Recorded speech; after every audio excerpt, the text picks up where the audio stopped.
Welcome back to What's in the Bible, a first timer's journey. If you're just joining in, this is the podcast where I read through the entire Bible in 1 year for the very first time and invite you along for the ride. I'm not a preacher or a theologian, I'm just someone who's always known God but never fully known the Bible. Each day I'll be reading from the 1 year Bible, which breaks scripture into daily sections of the Old Testament, New Testament, Psalms, and Proverbs. Then I'll share some reflections, the questions I had while reading, and a few things for us to think and pray about. Let's get into day 9.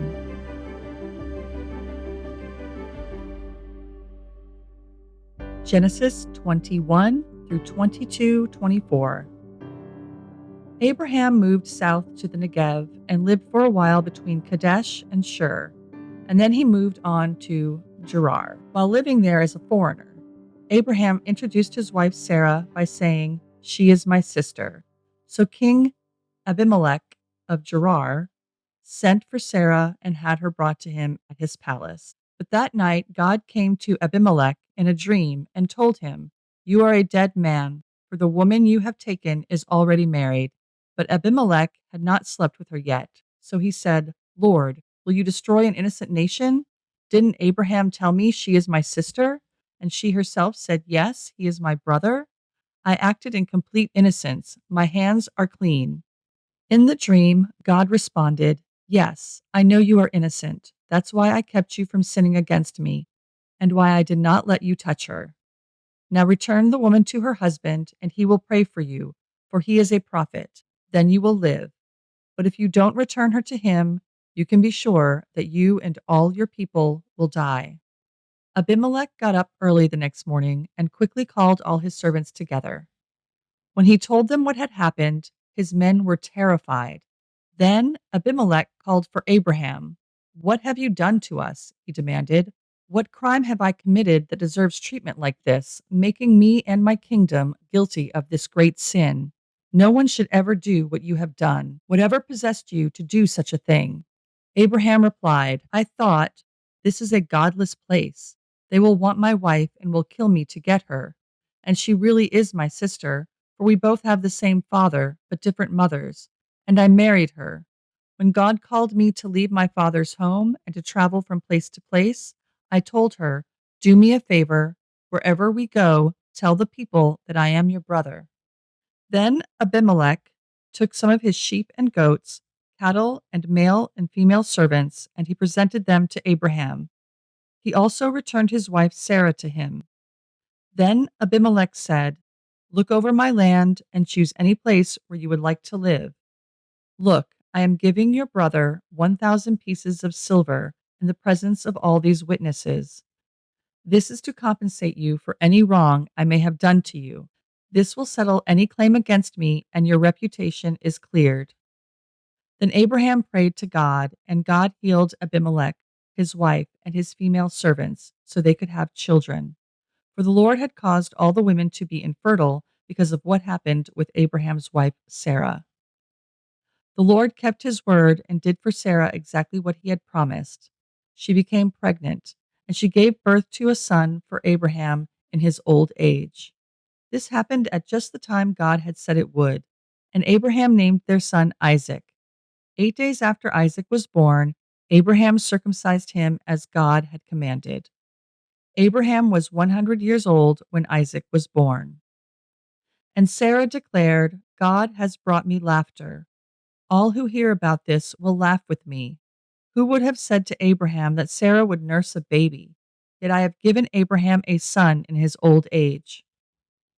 When Isaac grew up and was about to be weaned, Abraham prepared a huge feast to celebrate the occasion. But Sarah saw Ishmael, the son of Abraham, and her Egyptian servant Hagar, making fun of her son Isaac. So she turned to Abraham and demanded, "Get rid of that slave woman and her son. He is not going to share the inheritance with my son Isaac. I won't have it." This upset Abraham very much because Ishmael was his son. But God told Abraham, "Do not be upset over the boy and your servant. Do whatever Sarah tells you, for Isaac is the son through whom your descendants will be counted. But I will also make a nation of the descendants of Hagar's son because he is your son too." So Abraham got up early the next morning, prepared food and a container of water, and strapped them on Hagar's shoulders. Then he sent her away with their son, and she wandered aimlessly in the wilderness of Beersheba. When the water was gone, she put the boy in the shade of a bush. Then she went and sat down by herself about 100 yards away. "I don't want to watch the boy die," she said as she burst into tears. But God heard the boy crying, and the angel of God called to Hagar from heaven, "Hagar, what's wrong? Do not be afraid. God has heard the boy crying as he lies there. Go to him and comfort him, for I will make a great nation from his descendants." Then God opened Hagar's eyes, and she saw a well full of water. She quickly filled her water container and gave the boy a drink. And God was with the boy as he grew up in the wilderness. He became a skillful archer, and he settled in the wilderness of Paran. His mother arranged for him to marry a woman from the land of Egypt. About this time, Abimelech came with Phicol, his army commander, to visit Abraham. "God is obviously with you, helping you in everything you do," Abimelech said. "Swear to me in God's name that you will never deceive me, my children, or any of my descendants. I have been loyal to you, so now swear that you will be loyal to me and to this country where you are living as a foreigner." Abraham replied, "Yes, I swear to it." Then Abraham complained to Abimelech about a well that Abimelech's servants had taken by force from Abraham's servants. "This is the first I've heard of it," Abimelech answered. "I have no idea who is responsible. You have never complained about this before." Abraham then gave some of his sheep, goats, and cattle to Abimelech, and they made a treaty. But Abraham also took 7 additional female lambs and set them off by themselves. Abimelech asked, "Why have you set these 7 apart from the others?" Abraham replied, "Please accept these 7 lambs to show your agreement that I dug this well." Then he named the place Beersheba, which means well of the oath, because that was where they had sworn the oath. After making their covenant at Beersheba, Abimelech left with Phicol, the commander of his army, and they returned home to the land of the Philistines. Then Abraham planted a tamarisk tree at Beersheba, and there he worshipped the Lord, the eternal God. And Abraham lived as a foreigner in Philistine country for a long time. Sometime later, God tested Abraham's faith. "Abraham," God called. "Yes," he replied, "here I am." "Take your son, your only son, yes, Isaac, whom you love so much, and go to the land of Moriah. Go and sacrifice him as a burnt offering on one of the mountains which I will show you." The next morning, Abraham got up early. He saddled his donkey and took 2 of his servants with him, along with his son Isaac. Then he chopped wood for a fire for a burnt offering and set out for the place God had told him about. On the 3rd day of their journey, Abraham looked up and saw the place in the distance. "Stay here with the donkey," Abraham told the servants. "The boy and I will travel a little farther. We will worship there, and then we will come right back." So Abraham placed the wood for the burnt offering on Isaac's shoulders, while he himself carried the fire and the knife. As the 2 of them walked on together, Isaac turned to Abraham and said, "Father?" "Yes, my son," Abraham replied.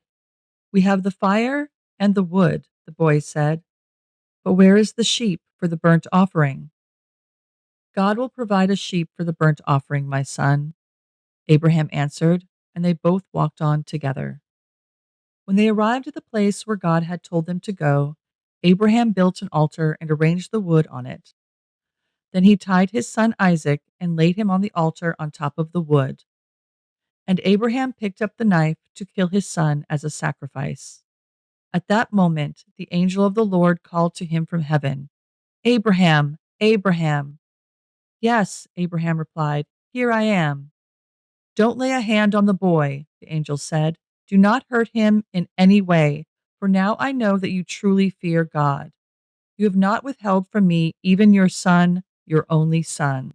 Then Abraham looked up and saw a ram caught by its horns in a thicket. So he took the ram and sacrificed it as a burnt offering in place of his son.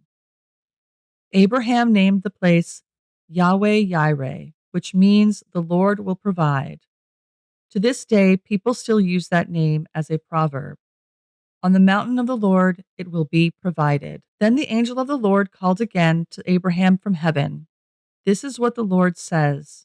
Because you have obeyed me and have not withheld even your son, your only son, I swear by my own name that I will certainly bless you.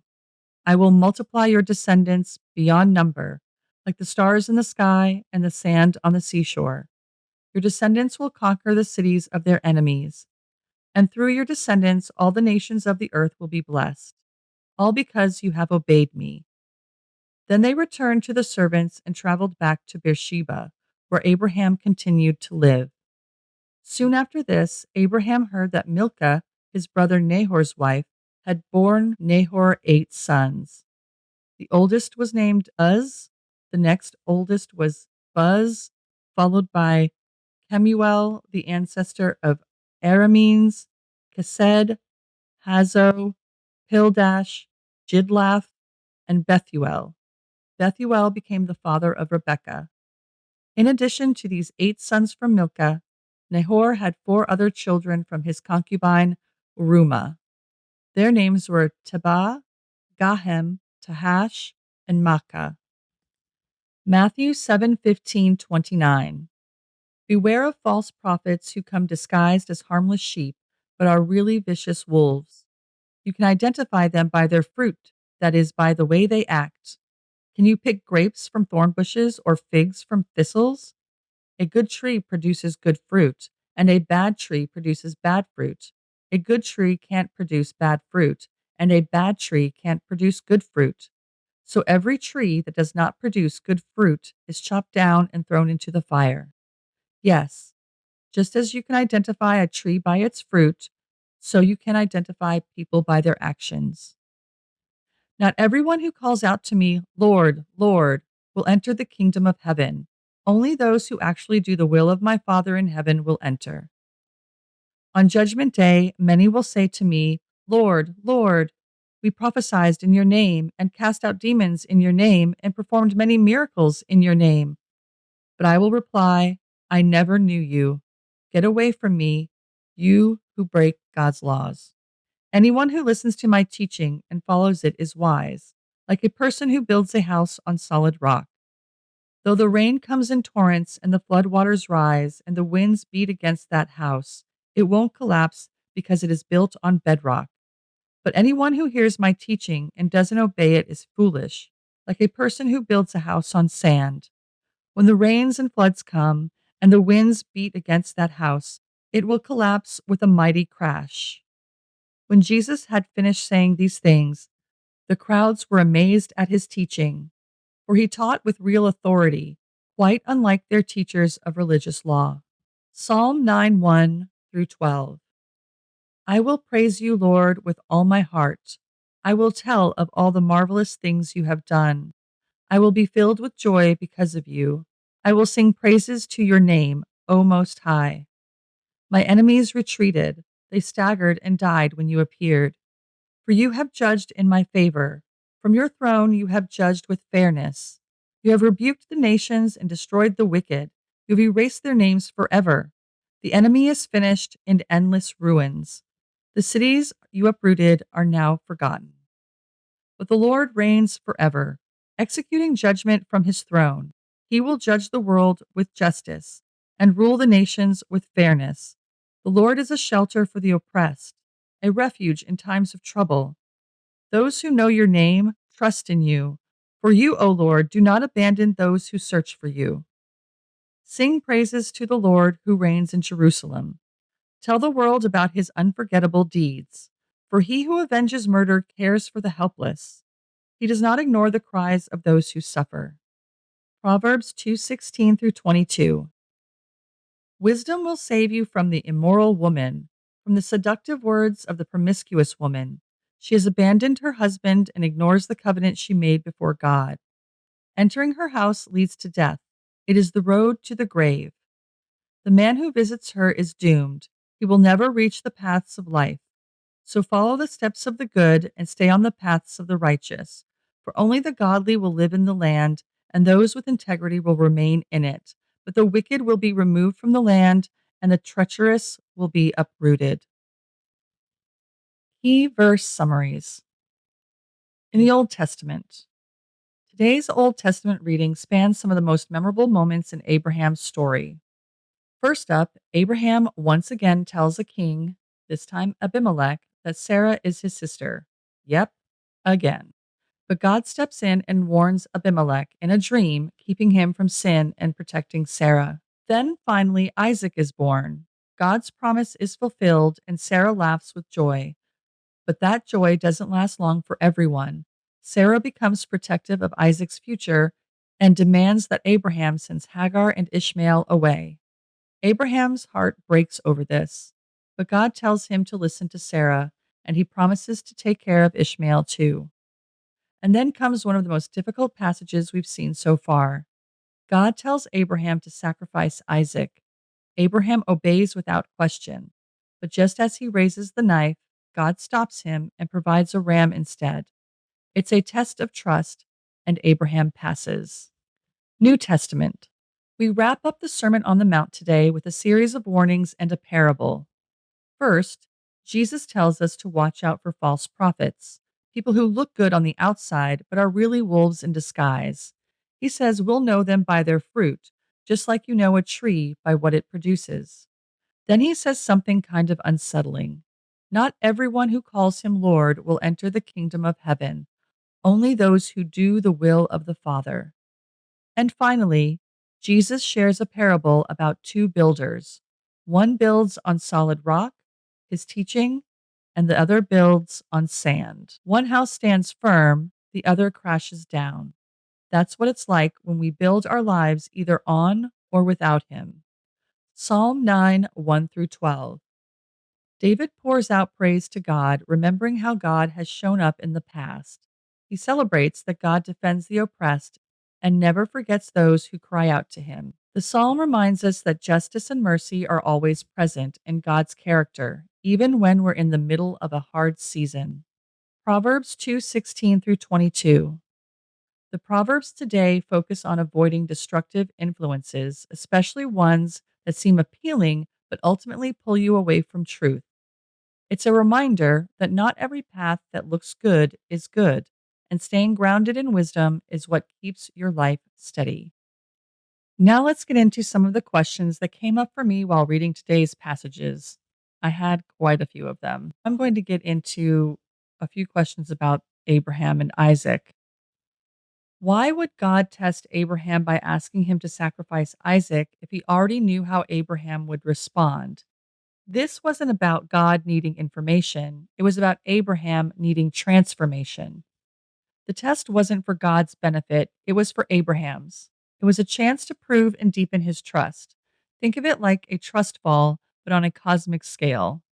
And the whole thing foreshadows something even bigger, what God would later do with his own son, only this time he wouldn't stop the sacrifice. That parallel becomes incredibly powerful when you connect Genesis to the New Testament. So then I got to thinking about Abraham's actions when it comes to Sarah and every time they meet a king. So when God told Abraham to sacrifice Isaac, was he trying to teach Abraham to trust him fully, especially since Abraham had lied twice to protect himself and his wife? Yes, Abraham had a history of fear driven decisions. Twice, he told foreign kings that Sarah was his sister to avoid being killed.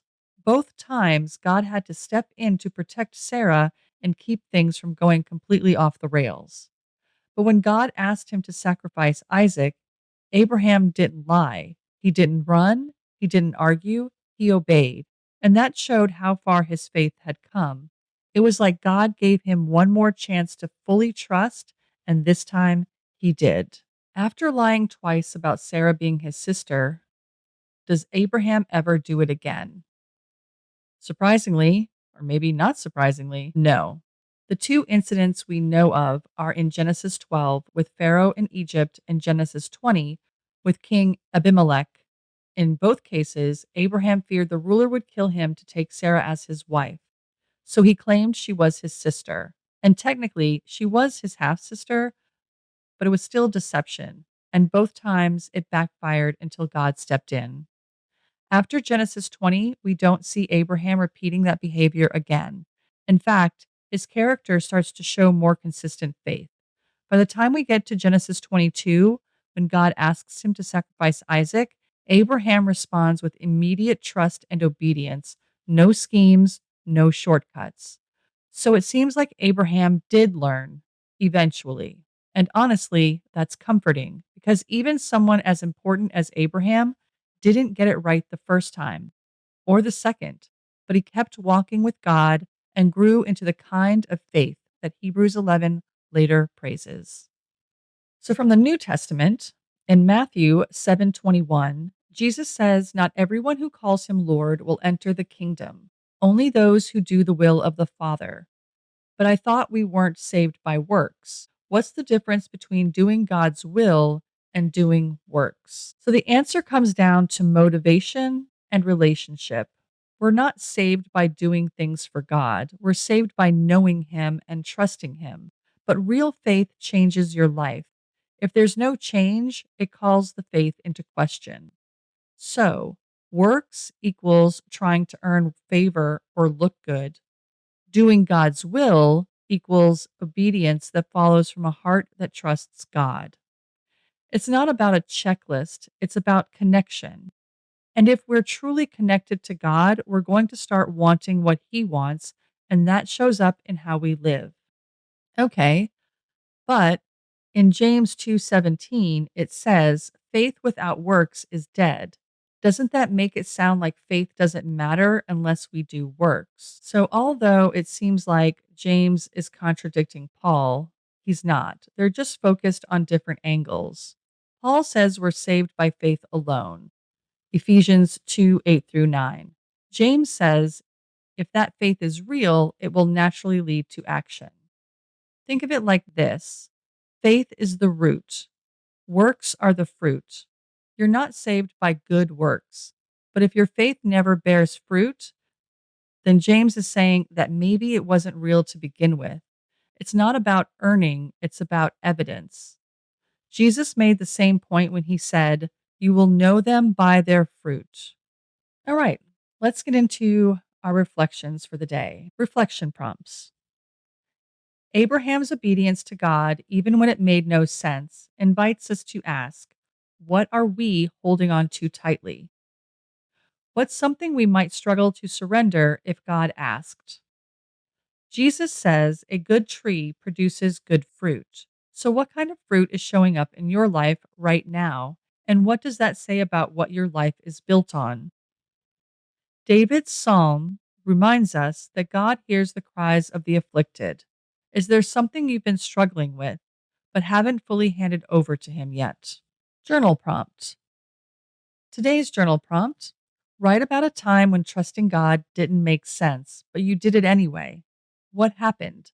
What did you learn about God in that moment? Today's action: think about one area in your life where you've been trying to stay in control. It could be a fear, a decision, or a relationship. Write it down and say a short prayer, just for today, surrendering it to God.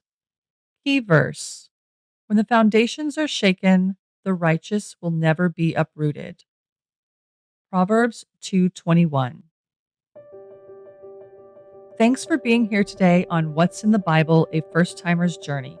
Every day we read, we're not just learning stories, we're seeing patterns of promise, warning, and grace unfold across time. And whether you're new to the Bible or you've read it before, there's always something new to discover. If today's reading sparked a question or gave you something to think about, feel free to leave a comment or send me a DM on social media. I'd love to hear what's standing out to you. Remember, every journey starts with a single step. See you tomorrow for the next one.